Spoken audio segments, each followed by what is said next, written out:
All right, good morning, everyone. I'm going to call this meeting of the Polk County Board of Commissioners to order for February 5th, 2025. All commissioners are present. Announcements are on the agendas and extra copies are on the side table.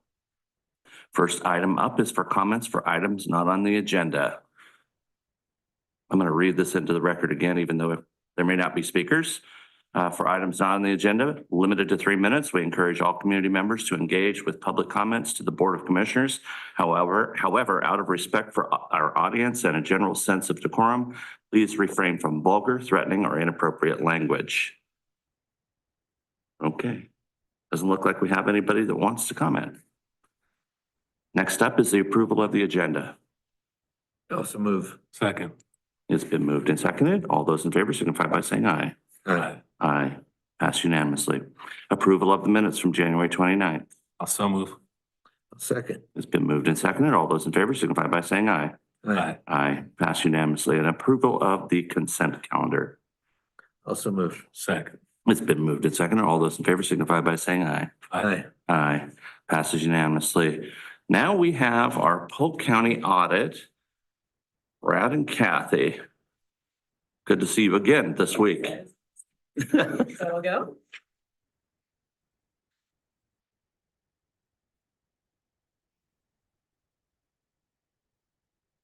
Well, good morning. Thank you for having us today. Just an introduction, I'm Brad Bingenheimer, partner with Bill Carlisle, with Singer Lewack. Boy, that was Old habits, yeah.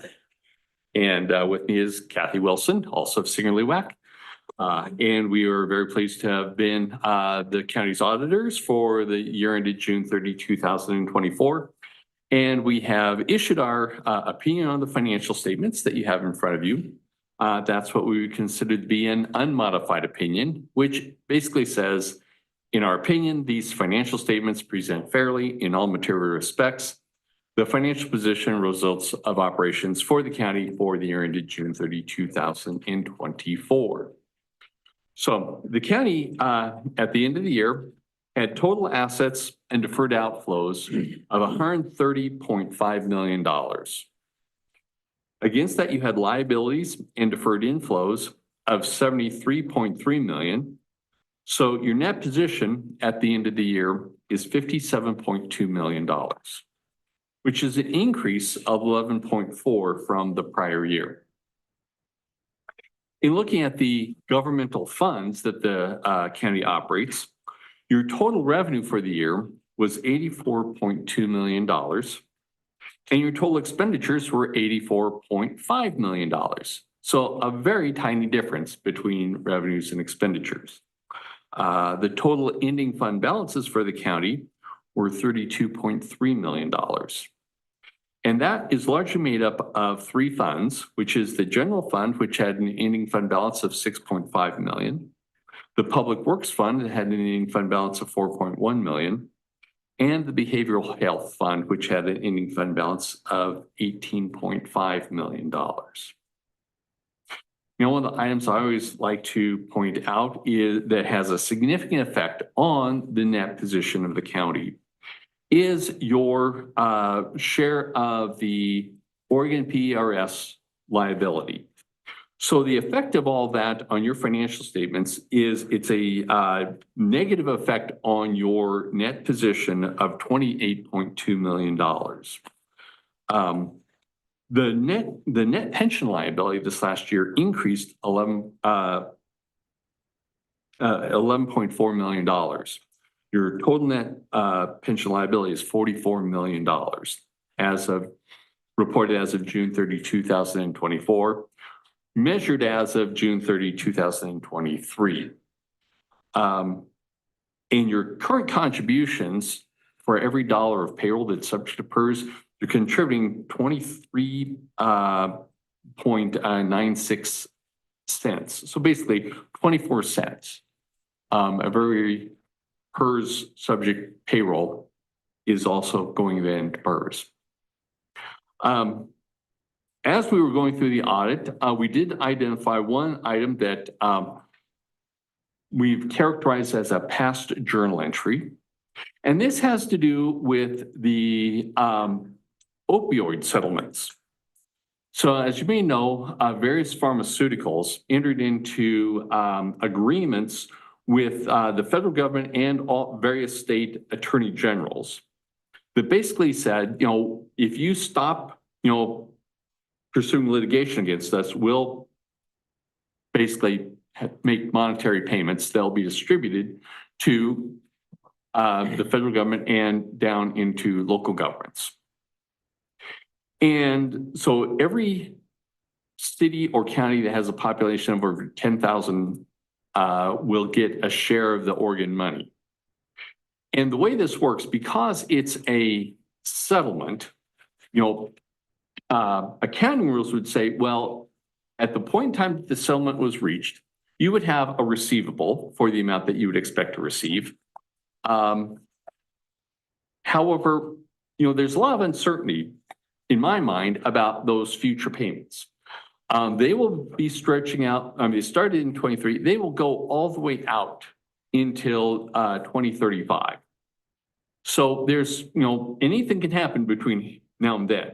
So, we of course calculated what we expect the maximum amount you would have. And then if you were to apply any kind of a reserve against that for allowable or uncollectible amounts, it really became immaterial overall, but it's still enough that we wanted to bring it to your attention that there was this past journal entry. We didn't have the county book a receivable because there's so much uncertainty on those future cash inflows.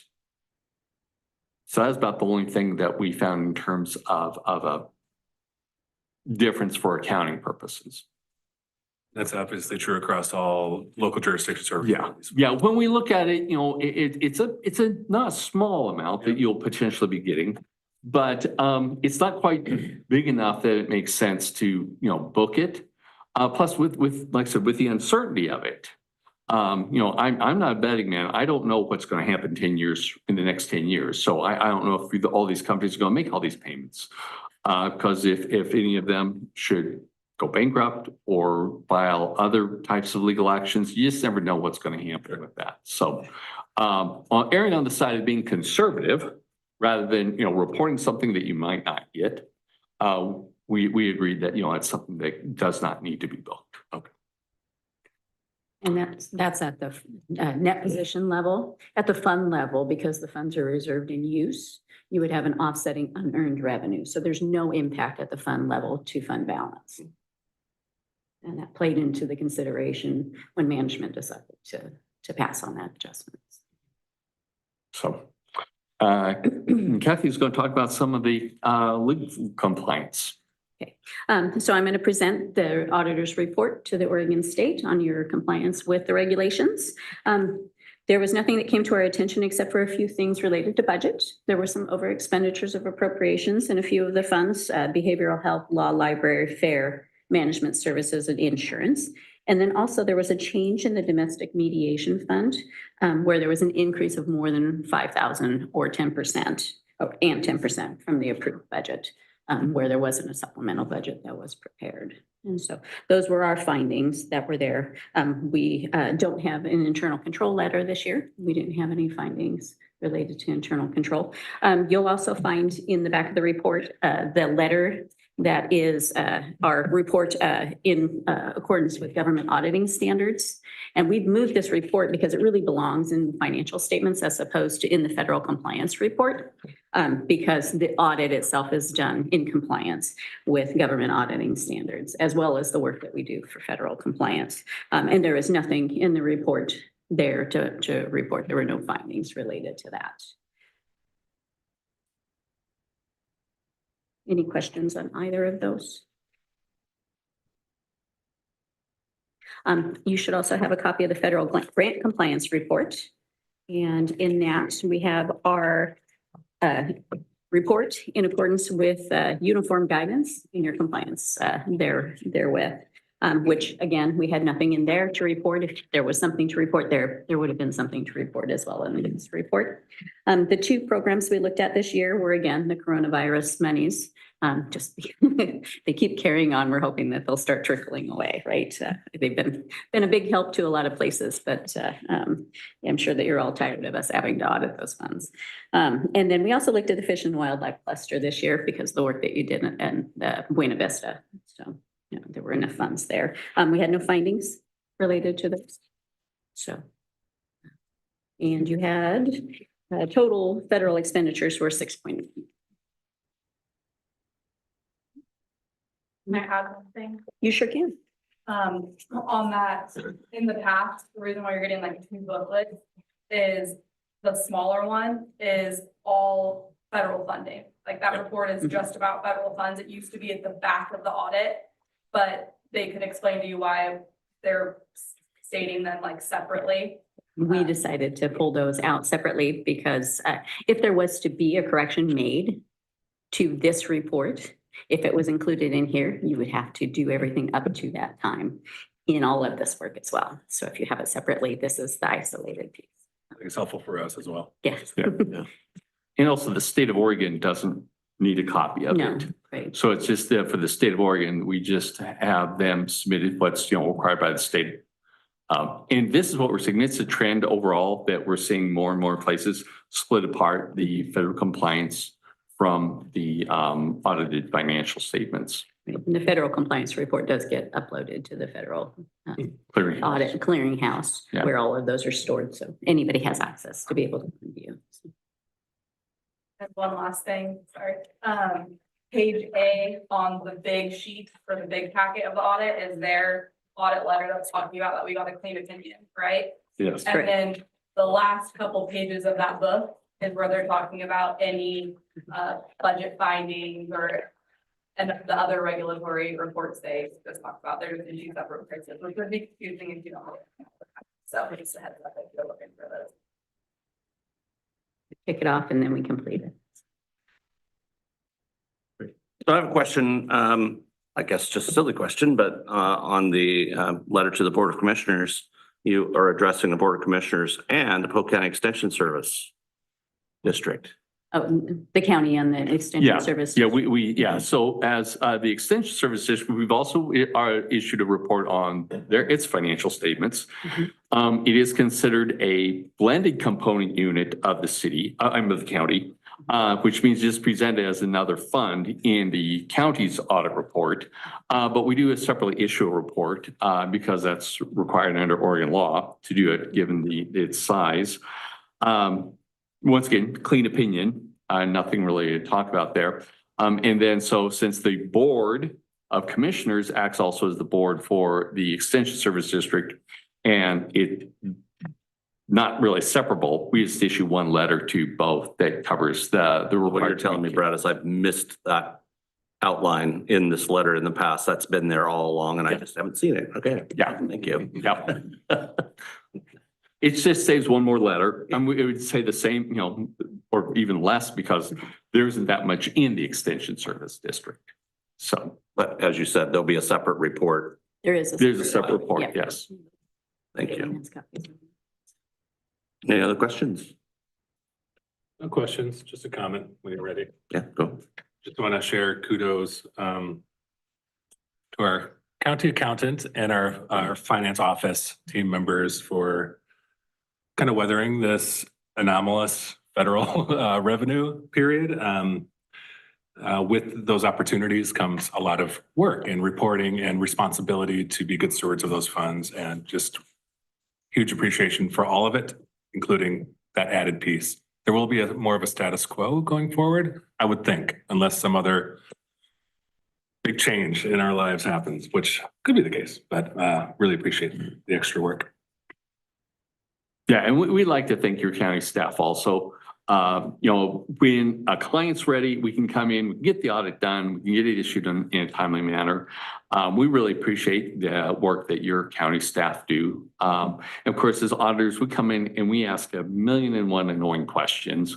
We want to look at 1,000,000 different documents that they never, they file them away, they're said and done with them. We still want to look at them. So they're very helpful in the whole audit process. So we appreciate the relationship we have with them. We appreciate your thoroughness. This is, the benefit is to the public, right? Yeah, Ultimately. ultimately. These are their dollars we're been granted stewardship of. Yes. And appreciate your thoroughness. Thank you. And asking all those questions. I'm good. You two do a great job. Thanks for the report. It's always interesting reading. Thank you. And I appreciate your availability as well. I know that the last couple of times Commissioner Mordhorst has been walking down the hall, popped his head in and it was like, hey, while you're here, let's have a talk. So, Okay. I think we need a motion to accept. I move to accept the audit as presented. I'll second that. All right. Been moved and seconded to accept. Any further discussion? Hearing none, all those in favor signify by saying aye. Hi. Aye, passed unanimously. Thank you so much, team. Thank you. thank you. Do we have a need for an executive session? Yes, sir. No, sir. Okay. Anything further to come before the board? Hearing none, we are adjourned. That's right.